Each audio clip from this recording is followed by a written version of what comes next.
Yo, what's up guys? Welcome back dito po sa Denrica at Toy TV Sports. Well, ang ating pag-uusapan guys ay nandyan na. Okay? Bakbakan San Miguel, Barangay Ginebra. Okay? At TNT at Reno Shime. Game 4. Ano? Ang tanong natin yan, poll question, bigayan o laglagan? Okay? At mga pa-shoutout, bago po yan, salamat muna sa inyo. Mga subscribers ng channel na ito, mga followers po sa Facebook, maraming salamat sa inyo lahat. Okay, so dito na po tayo sa ating topic. Bilisan na po natin dahil maglalaro na. Poll question, okay? Pag-usapan muna natin, unahin natin ang Barangay Ginebra, San Miguel. Ano? Bigayan o laglagan? Comment na kayo dyan. Baka yung iba dyan, no? Magbibigay ng reservation. Mamaya na kami sasagot after the game. I understand you. Pero ako po, naglabas na ako ng prediction. Okay, ang aking referensya yung Game 3. Okay. So, ano ba nangyari nung Game 3? Yun po yung ating expectation na sana ginawa nila nung Game 2. Kaya medyo na-dismaya tayo nung after ng Game 2. No? Pero nung Game 3, okay, pinanood ko at nakita ko yan ang sinasabi kong dapat nangyari nung Game 2. Kung nangyari po yan, tapos na sana ang serye. Tapos na sana po. No? Walang mahaba tayong pinag-uusapan dito. Kaya nga nagtataka ko, why you are all talking about this series will be long? This is a long series. What the heck? Hindi po yan long series kung tatapusin na talaga. No? At nakita na po ng Ginebra yung nakrack na po nila yan. Okay, at this rate, I don't think hihinto pa sila, pepreno pa sila. Okay, na-corner na nila yung San Miguel. Okay, so kung aatras pa sila, bibigyan pa ng chance. No? Kaysa sumuntok, malalaman natin itong game 4. Pero ang prediction ko dito, Ginebra. No? Bakit? Wala po ako nakita adjustment ng San Miguel. Junmar, 3-point shot. Ano pa ba? Same rotation. Wala na. Yun lang. No? Game 1, 2, and 3, yun lang sila. Yung ibang mga player nasaan? Nasa aparador. Ang laki-laki nung Kalma, hindi ginagamit. Puro na lang Junmar. So, yung Junmar, yung in-interview, hindi niya sigurado kung safe yung nilalaro, yung injury niya, di ba? Na na pala, tear na. No? So, ano ba talaga? Kasi wala namang medical bulletin na nilalabas eh. Diba? Wala. Malalaman na lang natin kung ipinasok o hindi. Diba? So, meron ba tayong nakikitang report ng health nila? So, I hope Junmar is okay. Okay, I hope everybody is okay. No? But then again, para sa akin, yan po magiging outcome. Basta, no? Wala lang sanang extracurricular activities. Okay? Okay? At this rate, I know. No? Yan po ang tawag dito. Cornered na po San Miguel. Reno Shine at TNT. Okay. Same thing po. Nakabasa na ng Reno Shine. No? Ang kiliti ng TNT. Okay. Alam na po nila saan natin gagawin here and there.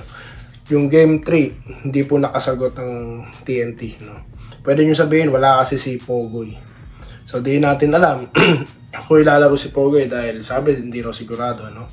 Pero let's see, okay? Kasi, may chance pa naman tumabla dito. Baka right after this game, tsaka na natin pag-desisyonan kung lalaroin natin si Pogoy. So, kaya nga, humahanga ako rito sa decision making ng TNT, di po ba? Hindi nila pinupuwersa yung tao. Bakit? Hindi lang sila basta umaasa doon. May sistema sila eh. Basta may sistema ka po, no? Kaya nga sabi ko, yung si Aguilar na nakakapuntos. So tingin nyo, nandun siya dahil dahil talent niya yun. Hindi. Meron siyang may sistema doon. Sa play, dito ka tatanggap ng bola. Nakadesign lahat yun. Yun ang sinasabi ko. Pagka may sistema, kahit sinong nandyan, no? Kahit ano pa yan, kahit pa sabing bangko player yan, i-score po yan kasi you are in the system. Ganun po yan kapag systematic team ka. Pero kung ka lang, asa ka lang lagi, asa-asa ka lang, walang mangyayari sa'yo. Ganyan po kasimple yan. Naglabas na rin po ako ng prediction. Tanong, laglagan o bigayan? Walang bigayan dyan, purso. TNT, Reno siyang buwis buhay nga eh. Yung iba nga nananakit, nagpa-fall pala yung iba. Okay, so walang bigayan dyan. Okay, yan 100% wala talaga. Okay, so yan lang po muna. Okay, mga pa-shoutout na po tayo. Dito po tayo sa inyong mga komentaryo. Dami, bumubulusok po ang ating content dito. Prediction natin na rain or shine. At player po na hindi daw nagagamit, nangihinayang mga fans na si Ralph Koo. Okay, marami pong nanood. Peter Flores, shoutout. Pag maganda nilaro ni Dato, same lang yan, Rose win. Kasi iyang gitna ang missing link. Yes, inaatake po sila ng TNT. No? Wala silang shot blocker. Good afternoon, Idol. Ang para sa akin, Ginebra pa rin daw po ang mananalo. Never say die, sabi ni Roberto Quijano. Bon Ryan Cantor. di kailangan ibenta ang Ross. Chismis lang po yan, no?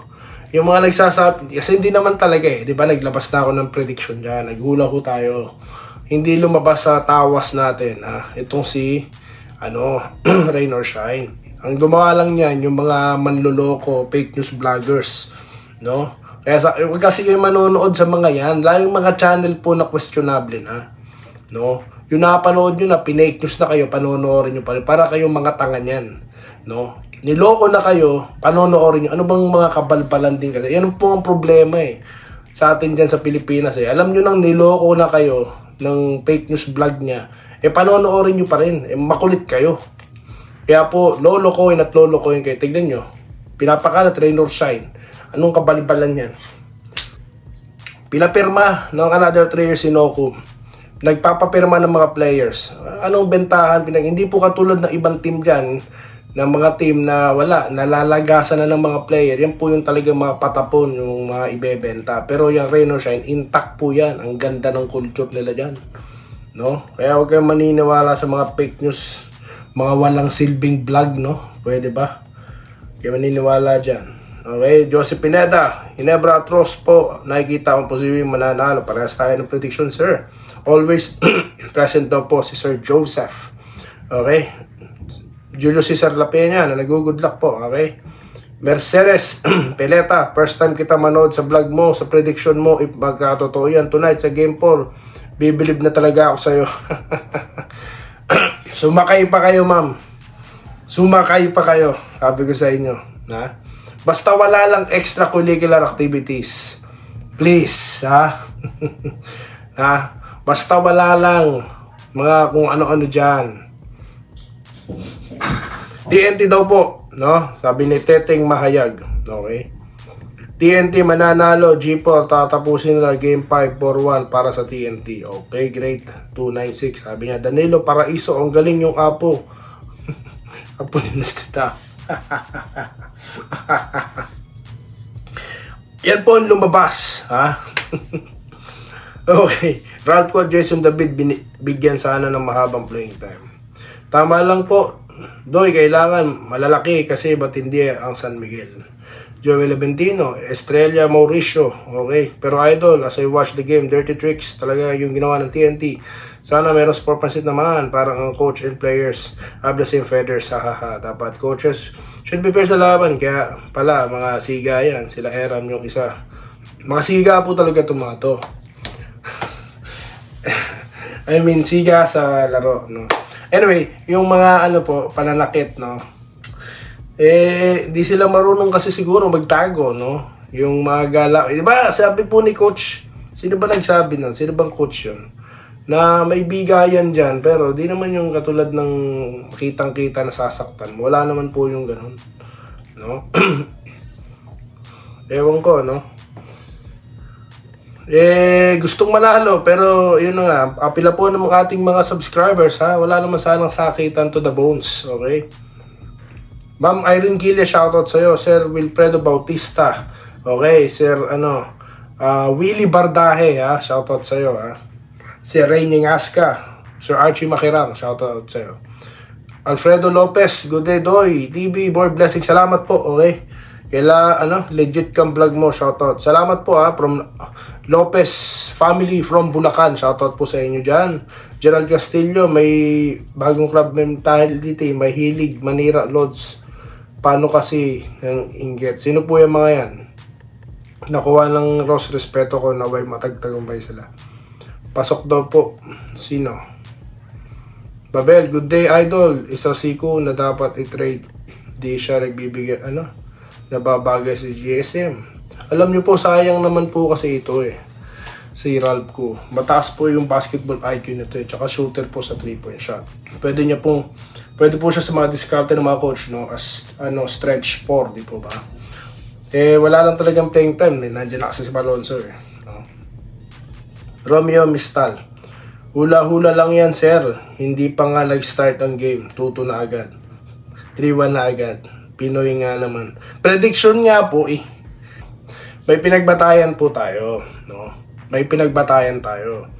Okay? So sabi ko nga po, at this rate, sige nga, i-dispute nyo. Game 1, 2, and 3, ano pong adjustment ng San Miguel?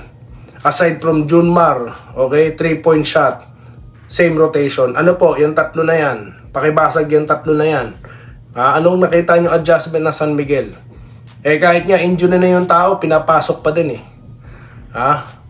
Yung mga player nasa baul hindi nilalaro Yung laki-laki ng Kalma, kinuha nila through trade yan. Nilaro ba yan? Nilaro lang yan, ang agaw lang ng bola. Excited kasi gusto maglaro. Okay, so crab mentality, sino po ba yung tinutukoy ng isang ating Clodoaldo Prastilla, shoutout po sa inyo. Sino po ang tinutukoy nyo doon? Alam nyo po dito sa Toy TV, no? May mga ibang mga komento rito na walang silbi pero pinapansin natin, no? Para maging halimbawa po sa iba, no? Na ako, di ko kayo papatulan, pero kung kailangan ko magko-komento ako sa mga sinasabi nyo. Wala nang pong problema yan Okay? So yun lamang po at happy viewing po sa inyong lahat. Ang ating prediction, pinaninindigan natin. That is my fearless prediction. Okay? May maniwala o hindi. Mag-unsubscribe na po ang pag natalo po yung mga binigyan ko ng prediction, mag-unsubscribe na kayo kung hindi mangyayari yan. Okay? Ganyan kasimple. Huwag yun ang paniwalaan si Toy TV. Ganun lang. Wala na tayong maraming salitaan pa. Ganyan po rito sa ating channel na mabilis tayong kausap dito. Okay? So maraming salamat sa inyong lahat at magkita-kita tayo sa susunod na video content. Dito lang sa Den Rega, Toy TV Sports. Muli, maraming salamat po sa inyong panonood. Salamat po sa panonood. Subscribe na para sa mga susunod na basketball at boxing videos.